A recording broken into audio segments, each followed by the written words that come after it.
더불어민주당 서해 공무원 사망사건 TF입니다. TF 활동 결과를 보고 드리겠습니다. 먼저 안타까운 사건으로 마음 아파하고 계신 유가족 여러분께 진심을 담아 위로의 말씀을 드립니다. 또한 천인공노할 만행을 자행한 북한을 강력히 규탄하는 바입니다.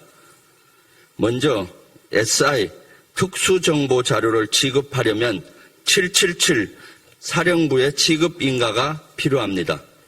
하지만 윤석열 대통령실 국가안보실 김태효 안보 1차장은 SI에 대한 인가 없이 5월 24일에 합참정보본부장으로부터 2년 전 서해 공무원 사망사건 관련 SI 자료인 종합정보를 판단한 내용을 보고받았습니다.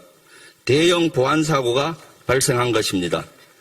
SI 비밀 취급 인가가 없는 사람이 SI 비밀 취급을 한다면 국방부 특수정보 보안 업무 훈령에 따른 중징계 사유에 해당됩니다.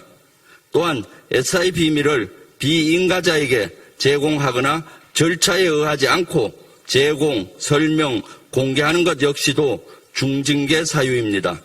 최고도의 비밀인 SI 비밀 취급에 구멍이 난 것입니다. SI는 우리 군의 정보 자산으로만 이루어진 것이 아니라 한국과 미국이 공동으로 생산하고 관리하는 정보입니다. 국가안보실은 국가안보의 컨트롤타워로서 국가안보를 위해 스스로로부터 국가안보를 철두철미하게 엄격한 자세를 가져야 합니다. 뿐만 아니라 현재 감사원은 서해 공무원 사건과 관련해서 국방부와 국정원 등을 감사하고 있습니다. 하지만 감사원 직원 12명에 대해서도 일괄적으로 모두 SI 취급 인가를 내줬다고 합니다. SI 정보는 입에 담는 것 자체가 민감한 최고도의 정보이므로 꼭 필요한 감사인을 줄여서 인가를 해야 하는데 그런 가정 없이 무분별한 인가가 이루어진 것입니다. 이에 대해 이렇게 소홀하게 관리하는 것을 보아 국가안보에 엄청난 구멍이 났다고 밖에 볼 수 없습니다. 이는 엄청난 보안사고입니다. 적법한 절차 없이 SI를 제공한 군 관계자와 자격 없이 SI 정보를 취급한 김태효 1차장에 대한 책임을 엄중히 묻겠습니다. 또한 감사원 12명 전원에게 무분별하게 SI 인가를 내게끔 지시한 사람도 찾아내 문책해야 합니다. 해당 과정에서 절차상의 법적 위반이 있었는지 꼼꼼하게 따지겠습니다. TF 활동에 대해서 말씀드리겠습니다. TF는 지난 6월 27일 출범한 이래 4차례의 부처 대상 질의응답을 했습니다. TF는 국방부와 합참, 해경이 함께한 1차 회의를 시작으로 합참에 방문한 2차 회의, 해경에 방문한 3차 회의, 국방부에 방문한 4차 회의를 거쳤습니다. 이후에는 현 정부 국가안보실과의 질의응답을 진행하려고 했으나 국가안보실이 거부하여 서면 질의서를 직접 대통령실에 전달했습니다. TF는 그간 활동을 통해 지난 6월 16일 윤석열 정부가 월북 판단을 번복하고 나선 것은 대통령 국가안보실이 주도한 정치 공세임을 밝혀냈습니다.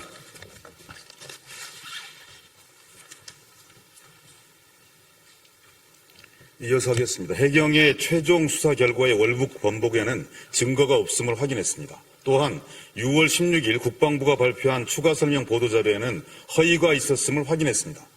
당시 국방부는 관련 내용을 다시 한번 분석한 결과 자진 월북을 입증할 수 없다고 하였으나 확인 결과 국방부는 분석한 적도 없으며 군의 정보 판단도 바뀌지 않았습니다. 이처럼 국방부 합참의 정보 판단은 지금도 월북 추정을 유지하고 있습니다. 또한 국민의힘의 주장이 근거 없는 정치 공세임을 확인했습니다. 2020년 9월 사건 발생 당시 문재인 정부가 의도적으로 월북몰이를 했다는 국민의힘의 주장은 아무런 근거가 없음을 주관부처의 진술로 직접 확인했습니다. 해경은 당시 청와대가 월북으로 결론을 지으라는 지침이나 지시를 확인한 바가 없다고 답변했습니다. 국방부와 합참도 월북으로 정보 판단을 하라는 상급 부서나 외부 기관의 지시사항도 없었다고 말했습니다. 그리고 7시간 에세이 자료 중 월북 단어가 한 번만 나와 월북이 의심된다는 주장은 근거가 없음을 확인했습니다. 우리 군은 월북이라는 단어가 거론된 숫자보다 당시 상황과 정황에 기초해서 종합적인 분석을 한 끝에 월북 주장 판단을 내린 것입니다. 또한 6시간 동안 구조 노력이 없었고 당시 청와대 국가안보실의 지시로 엉뚱한 곳을 수색했다는 주장은 어불성설임을 확인했습니다.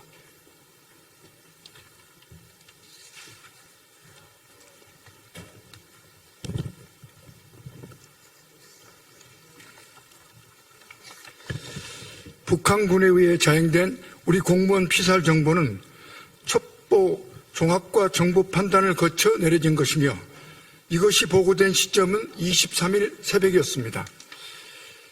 국민의힘은 당시 정보가 완전하지 않은 상황임을 고려하지 않은 채 비난만 거듭하고 있는 것입니다. 또한 수색의 권한은 해경이며 수색은 해경의 독자적인 판단에 따라 진행되었음을 확인했습니다. 그간 국민의힘이 제기했던 의혹과 공세는 그저 비합리적인 의혹 제기와 껴 맞추기 논리임이 명백해졌습니다.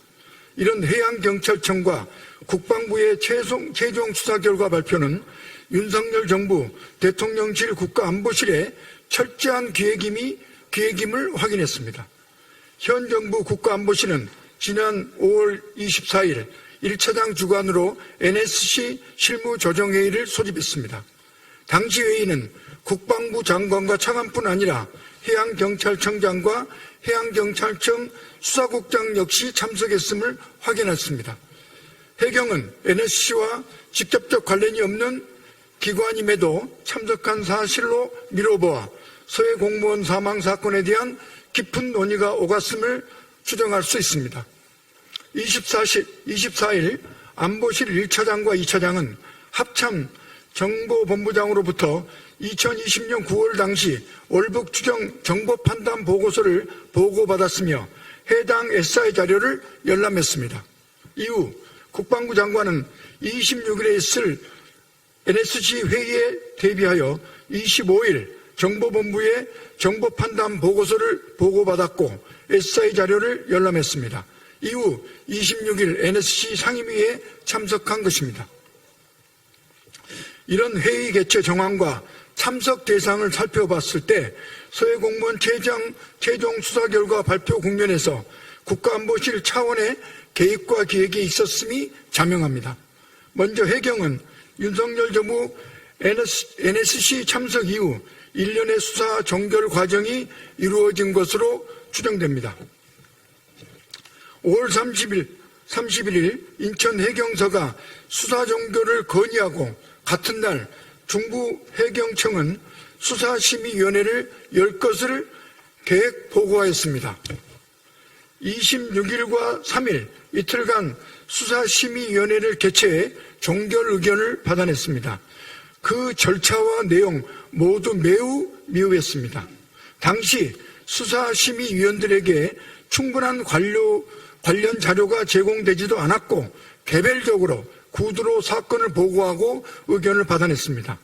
즉 국민적 관심이 큰 사안을 대면 및 비대면 회의도 거치지 않고 매우 부실하게 처리한 것입니다.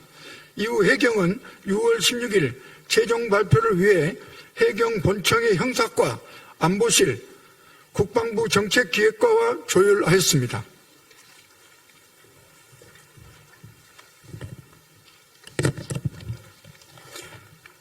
국방부의 경우도 안보실과 연계해서 6월 16일의 결과를 뒤집는 발표를 냈습니다. 국방부 장관은 26일 NSC 상임위 직후 정책기획관을 불러 해경의 수사 상황과 연계하여 국방부가 추가 설명할 것을 지시했습니다. 이 시점이 국방부의 입장 변화가 시작된 시점입니다. 이후 5월 30일 국방부는 정책기획차장 주재로 국방부 합참의 실무과장들을 소집해 정보 공개 범위 등등을 포함한 논의를 시작했습니다. 6월 3일부터 6월 16일까지 13일에 걸쳐 추가 설명 보도자료를 작성했고 이 자료를 국방부 장관이 직접 여러 번 보고받고 수정하였습니다. 이런 상황에서 정보를 가지고 있는 주무부처인 합참은 철저하게 피싱 당했습니다. 해경은 합참이 가지고 있는 2020년 9월 당시 정보 판단 보고서를 단 한 차례도 열람하지 않았습니다. 확실한 정보도 없이 머릿속으로만 수사 과정을 재단하고 수사 중지를 결정한 것입니다. 해경의 수사 중지가 결정된 것은 6월 3일인데 그 전부터 윤석열 정부 국가안보실 차원의 논의가 있었던 것으로 보아 수사 결론을 내는 것 자체에 명백한 외부 개입이 있었음이 분명합니다. 결론을 지어놓고 스토리를 그려놓고 역할극 하듯 정부 부처가 손발을 맞춰 움직인 것입니다. 윤석열 정부 국가안보실의 주도에 따라 감사원은 즉각 해당 사건과 관련되어 국방부와 해경 등을 대상으로 한 내부 감사에 착수했습니다. 또한 지난 7월 7일에는 국정원이 전임 국정원장 둘을 직접 고발하는 초유의 사태가 벌어졌습니다. 이번 서해 공무원 사망사건 수사 번복은 대통령실이 기획하고 정부가 실행했으며 국민의힘이 불쏘시개가 당정대 합동정치 공작입니다. 이에 TF는 윤석열 정부에 요구합니다. 먼저 TF는 2022년 5월 24일 NSC 실무조정회의 개최 시점에서부터 대통령실이 수사 결과 발표에 개입한 정황이 있다고 판단합니다. 이 과정에 대한 감사원의 빈틈없는 감사를 요구합니다. 향후 국회법 절차에 따라 국가안보실을 대상으로 한 감사원 감사를 요구할 예정입니다. 또한 5월 24일과 5월 26일 NSC 실무조정회의와 상임위 회의록과 회의 결과를 공개할 것을 요청합니다. 당시 회의에서 어떤 논의가 오갔는지, 최초로 수사 종결 지시를 한 자는 누구이며 어떤 그림을 그리고 있었는지 명백히 밝혀져야 할 것입니다. 끝으로 서해 공무원 사건과 같은 일은 군의 정보 판단과 직접적으로 관련되어 있으므로 언급되는 것 자체가 국가안보의 해악을 불러옵니다. 대내외 상황이 녹록치 않은 상황입니다.